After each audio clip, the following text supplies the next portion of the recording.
Hi hello నమస్తే welcome to my channel. Big boss season 9లో నిజంగా ఎక్స్ కంటెస్టెంట్స్ వచ్చి ఆడిచ్చిన గేమ్స్ మాత్రం అదిరిపోయాయనే చెప్పాలి. మధ్య మధ్యలో ఫన్ చేయడం, అలాగే కొన్ని ఫన్ టాస్కులు పెట్టడం నిజంగా చాలా అంటే చాలా బాగా అనిపించింది. ఇక టాస్కులు కూడా నిజంగా చాలా డిఫరెంట్గా ప్లాన్ చేశారు. రెగ్యులర్ టాస్క్ లాగా కాకుండా కొద్దిగా డిఫరెంట్గా ఫస్ట్ టాస్క్ వచ్చేసి ఆ ఫిష్ గేమ్ అనేది కూడా సూపర్ అంటే సూపర్గా అనిపించింది. ఇక్కడ ప్రియాంక జైన్ వచ్చేసి కళ్యాణ్ని సెలెక్ట్ చేసుకునింది. ఇక కళ్యాణ్ అయితే గెలిచి కంటెండర్ అయితే అయిపోయాడు. ఇక తనైతే ఓడిపోయింది. ఇక నెక్స్ట్ వచ్చేసరికి గౌతమ్ అయితే హౌస్లోకి ఎంట్రీ ఇచ్చేశాడు. తనైతే బర్నీ గారిని సెలెక్ట్ చేస్తున్నాడు, ఎందుకంటే ఇప్పటి వరకు ఆయన కెప్టెన్ అవ్వలేదు కాబట్టి. ఇక ఈ టాస్క్ కూడా నిజంగా సూపర్ అంటే సూపర్గా అనిపించింది. కాకపోతే ఈ కలర్స్ అనేవి కొన్నిసార్లు కన్ఫ్యూజ్ని క్రియేట్ చేస్తాయి కదా, అదే జరిగింది బర్నీ గారికి కూడా. ఫాస్ట్గా అయితే ఆడారు కానీ కలర్స్లో కన్ఫ్యూజ్ అయిపోయి అక్కడ లేట్ అయిపోయింది.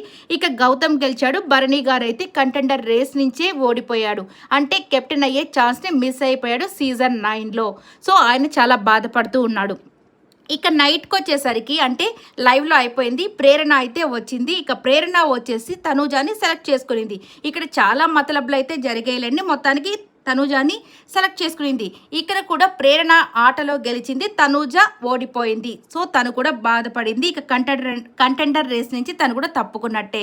ఇక రేపు వచ్చేసి హారిక అయితే వస్తుంది. హారిక వచ్చి సుమన్ శెట్టి గారిని సెలెక్ట్ చేసుకుంటుంది. ఇక సుమన్ శెట్టి గారు ఓడిపోతారు, హారిక గెలుస్తుంది. తర్వాత మానస్ వస్తాడు, డీమాన్ పవన్తో ఆడతాడు. డీమాన్ గెలుస్తాడు, మానస్ ఓడిపోతాడు.